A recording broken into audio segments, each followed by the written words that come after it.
Hi, River's here to give his opinions. River, I just watched What If Ironmaster? What if Iron Man crashed into the Grandmaster? You didn't watch this episode. Do you have any opinions? No, he doesn't have any opinions. So it's just gonna be me.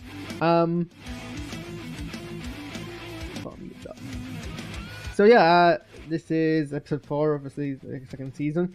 This seems to have been the episode that was meant to be broadcast last season that introduced the Gamora, who was in the finale of that, who just appeared out of nowhere and no introduction, and it was like, what the heck was this going on about? She gets an introduction in this episode, but she's also not like the main character, or even the main focus. She's like, technically she's one of the antagonists who gets kind of converted by the end. So interesting way to introduce that character, who apparently is like meant to have much more kind of like weight to them, is by introducing someone else's story. But yeah, it's weird. We'll just gloss over that because there's not really much to kind of talk about. That was what happened. This was actually quite fun. I like the way that they edited all the races together, all like kind of very quick, fast cuts, shooting into like cutting between like different like kind of shots of like the gear knobs and switches and the engines and like things like that. I think that was shot very well. I think Jeff Goldblum was just very Jeff Goldblum. Yeah, at this point, that's kind of all you really need from Jeff Goldblum, is for Jeff Goldblum to be Goldblumy, and that's what we got. So that's what we get. And that meets expectations.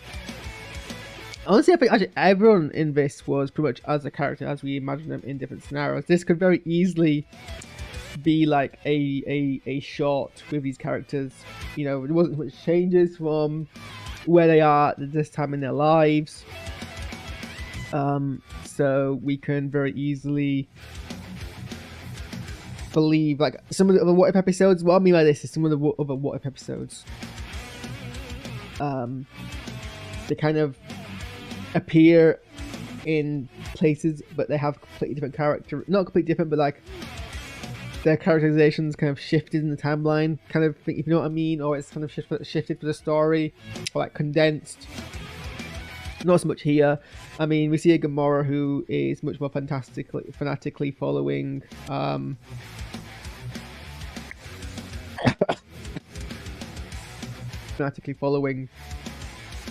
Thanos, but this is only a year after she like betrays him anyway, so we know she's already probably having those doubts at this time. What's her name? The person who plays the Grandmaster's assistant, she's like just great with her whole like kind of deadpan delivery. Even like Taika Waititi's Korg is pretty decent in this episode, even though it's like everything you expect from his. Even he's a character who's very easily just become like a self-parody, but he's already a parody to begin with, so that kind of actually just works out pretty much fine.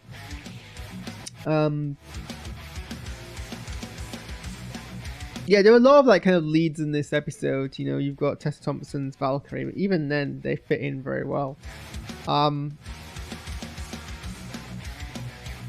It was completely believable, like Stark's reaction to being stranded in space, but seeing that they won the day was completely like believable. There was no kind of like, there was a nice moment where he was relieved that Pepper was alive, even though she was upset he's missing. He wasn't like distressed with that part. He was just relieved that she survived and the planet was saved.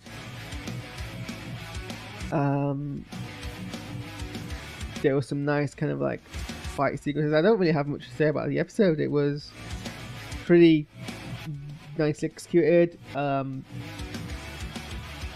Humor wasn't like outstanding, but it was entertaining enough. Like I watched it at an alright time.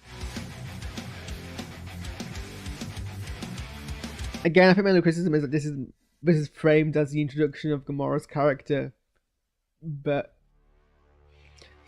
honestly, I think she was perhaps the weakest bit. Like I say, it's I don't think it's. I think she, if anything, I know I'm going back on what I kind of said earlier, but I think if anyone was rushed, or if anyone was given like the minimal amount of development in this episode, it was her. Like all she just needed was a bit of a pep talk from Stark about how fathers suck, and that was basically enough to kind of convince her to change sides, apparently. So, but you know, again, that's not like the biggest kind of issue, really. What else was said in this episode? I like how the different car designs. Maybe I would have liked this episode. Not that I didn't enjoy it, but maybe I would have had more to it. It was a bit more like Wacky Races, where we focused more on each kind of character, each of the cars' designs and its unique nature. I like the car, which in a very kind of what's that Philip Pullman book?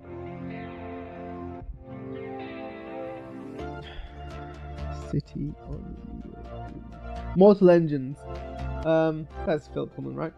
It's more like that car that was like this City's Mortal Engines, where it eats smaller cars and then uses them as kind of like machine gun weapons. That was pretty neat.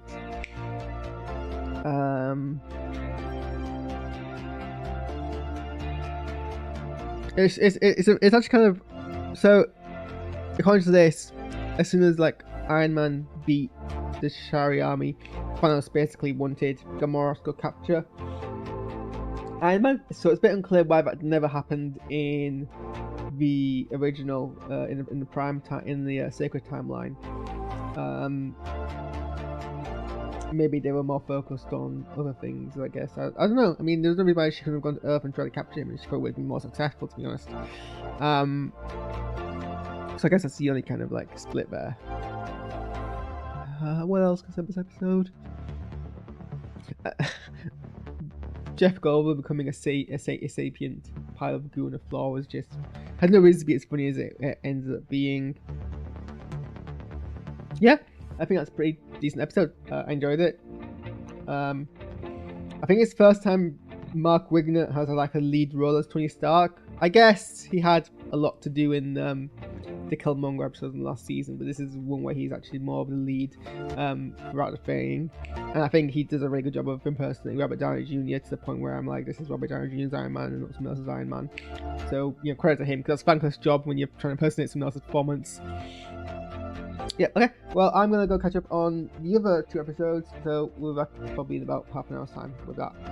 So thanks for tuning in, and I'll see you very soon. Bye.